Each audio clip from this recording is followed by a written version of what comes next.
Radiohead 50222 here, guys, a stuttering reviewer, and today we're continuing the discography of Megadeth and the downward fucking hard rock spiral they went.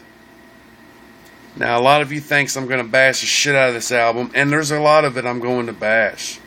Be prepared. Again, this is my favorite band, so don't fucking get it twisted. This pissed me off as much as it did you. So, if you're a fan of this album, cool. Because I'm on the fence still 13 years later. Again, guys, if you've seen my euthanasia review I just put out, or if you have not, you need to check it out. I'm just not a fan of the way they went during these few 6, 7, 8 years, man. You know, it is what it is. This album finally went platinum, but it didn't go platinum right away, and that's the reason why I said last review that it was the last album to go. Euthanasia was the last album to go certified platinum. This one eventually did, but it didn't do it till like 2001 or 2, I think. Debuted number 10 on the charts. It was 49 minutes and 22 seconds long. It was the last of the big four, is what I call that band. You know, the members of that band at the time: Nick Menza, last album, Marty Friedman, Dave Mustaine, and David Ellefson. Probably the premier lineup. There ain't no argue about it. The premier lineup of Megadeth. In Dave's search of number one gold, number one. I mean, when he made music, not giving a fuck about money, because he says it in My Darkest Hour, the official video. Not giving a shit about music making music for the dollar sign. That was his exact words. Go back to that, man. All right, because when you made music like that, Dave Mustaine, when you made it the way you wanted to make it, and not searched to be fame and fortune. I mean, you wanted to be a rock star. You wanted to have millions of dollars. But it wasn't really the fucking primal thing on your mind. That's all you thought about these years. And you being selfish that way, it's shown in your music, man. Period. Fucking period. Let's move on. The title of the artwork is a fucking joke. Straight joke. It reminded me of Load and Reload. The actual albums together, that's how bad it was. Vic's nowhere. Again, Megadeth needs Vic on the album.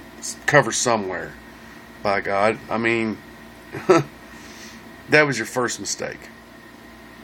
Second mistake is recording a fucking Megadeth album in Nashville, Tennessee.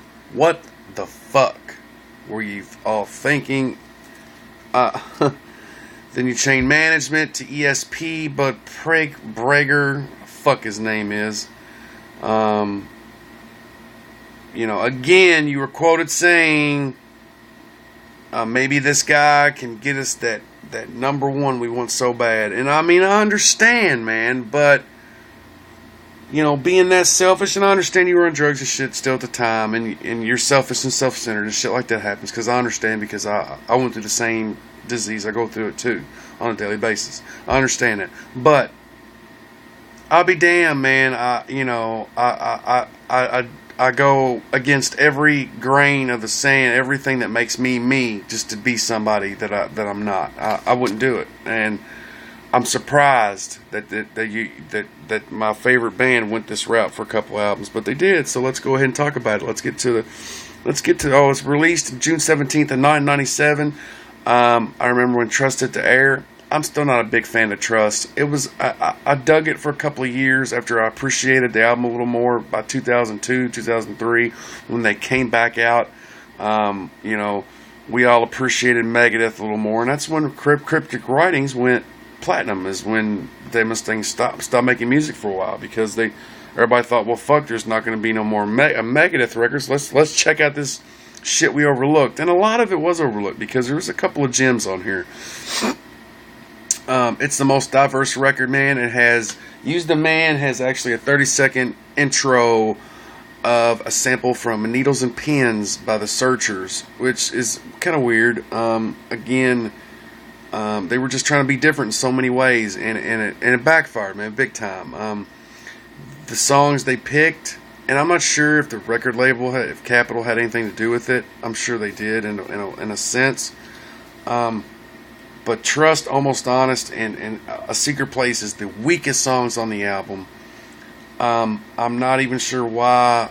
I mean, why not release She Wolf, Vortex, and Fight for Freedom? I'm just not understanding that. That was the best tracks on the album. Let's get down to the tracks.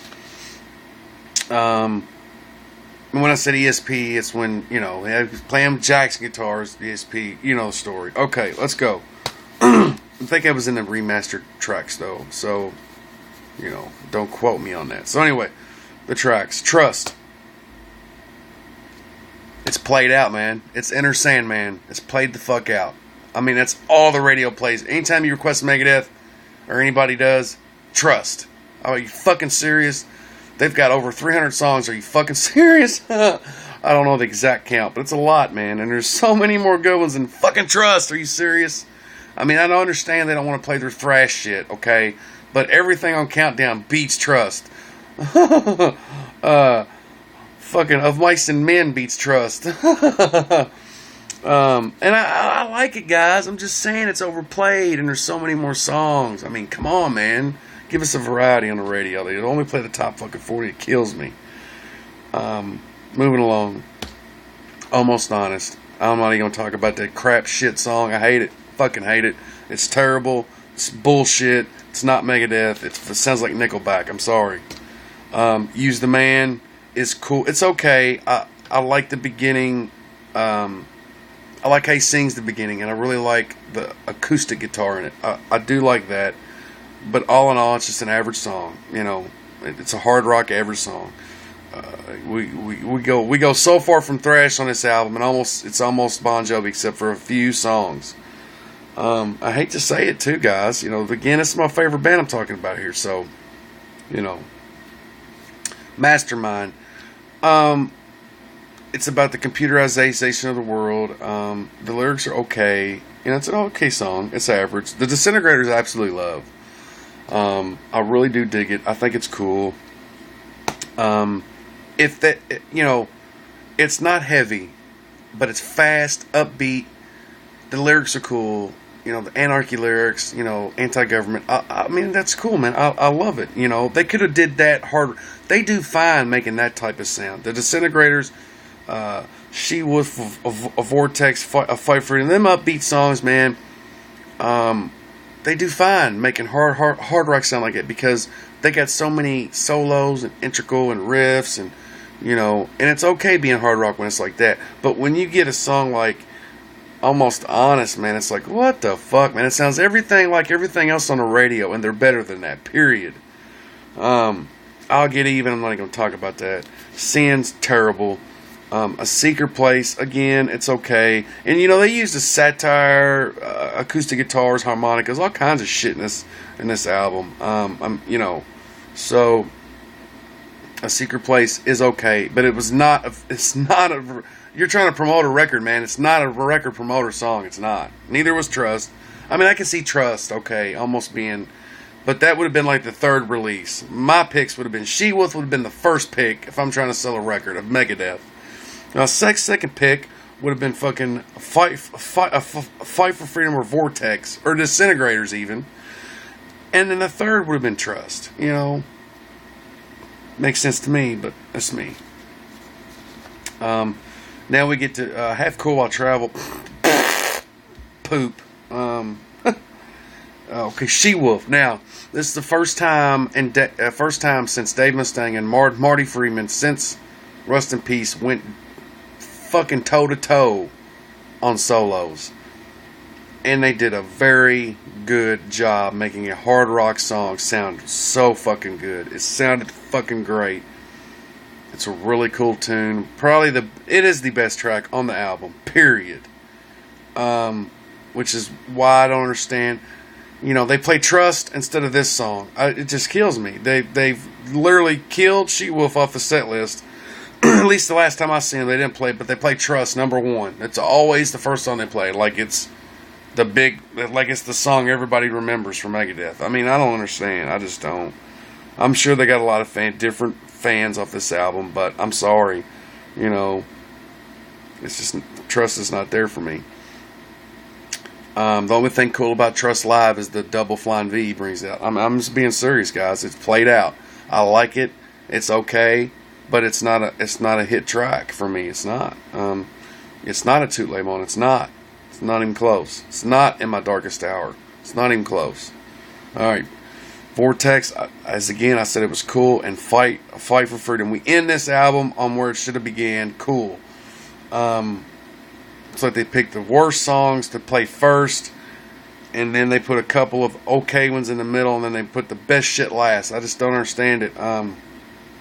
Rolling Stone gave us magazine about a 3.5. All Music gave it 2.5 stars. This was a continually bad decision to transition to hard rock.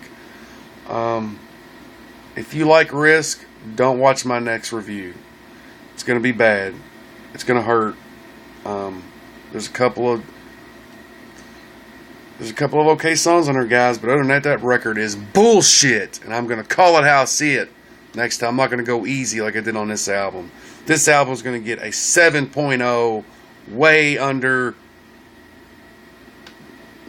Euthanasia and 13. It only had 4 cool songs on here, maybe 5. And that's all I got to say about this album, guys. I try to be nice. I won't be on Risk. For that, Rattlehead50222, the Stuttering Reviewer, out of here. Follow me on Twitter, Rattlehead50222. I will follow all back. Subscribe if you haven't. And I have a metal page on Facebook also, Metal Videos 365. Feel free to like it, man. Post anything, share anything. I don't give a fuck if it's GarageBand. Keep it metal. Fucking everybody have a thrashing fucking night. Rattlehead50222, the Stuttering Reviewer, out of here.